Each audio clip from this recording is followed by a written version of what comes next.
Welcome to the best little strip mall in San Clemente. It offers one-stop shopping for your pursuit of happiness. From condoms, to beer, to bongs, cheap pizza, donuts, cigarettes, and lotto tickets. It's got easy money if you plan a shopping spree, and tools of war if things head south in a hurry. Almost anybody can find something to like here. More importantly though, almost anybody can find something to dislike, to criticize as pornographic, addictive, and/or dangerous. And yet this strip mall stands. It stands as a monument to the virtues of toleration, liberty, and free trade. For all this we can thank the rule of law. The rule of law in its most basic form guarantees that we can reliably predict whether or not our actions will land us in court. The rule of law thus requires that the public have ready access to the laws and that the laws apply only prospectively, never retroactively. The rule of law means equality before the law. No one can rise above it. Aristotle made the point thousands of years ago. The rule of law is preferable to that of any individual. On the same principle, even if it be better for certain individuals to govern, they should be made only guardians and ministers of the law. John Locke, in his second treatise, put the matter this way. Freedom of men under government is to have a standing rule to live by, common to everyone of that society, and made by the legislative power erected in it, a liberty to follow my own will in all things, where the rule prescribes not, and not to be subject to the inconstant, uncertain, unknown, arbitrary will of another man. Thomas Paine, a political theorist who gave voice to the American Revolution of 1776, made the point with characteristic vigor.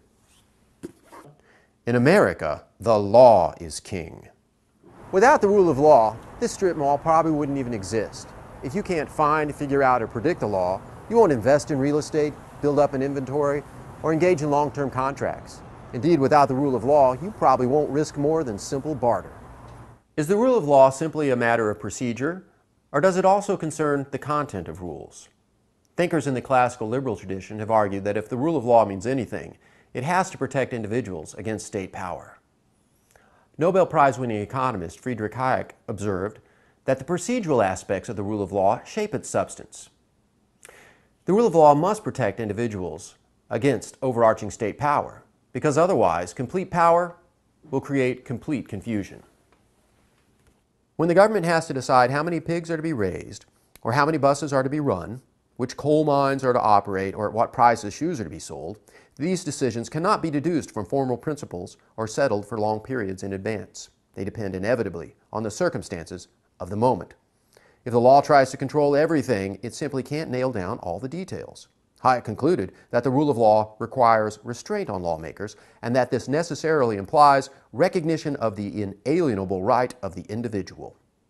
On that view, the rule of law means more than simply filling out the proper forms. I leave you with a cautionary quote from James Madison, one of those brave revolutionaries inspired by Thomas Paine. It will be of little avail to the people that the laws are made by men of their own choice if the laws be so voluminous that they cannot be read, or so incoherent that they cannot be understood, if they be repealed or revised before they are promulgated, or undergo such incessant changes that no man who knows what the law is today can guess what it will be tomorrow. Law is defined to be a rule of action, but how can that be a rule which is little known and less fixed? You don't have to approve of all the vices served by this strip mall to appreciate that it stands for a big virtue, the rule of law.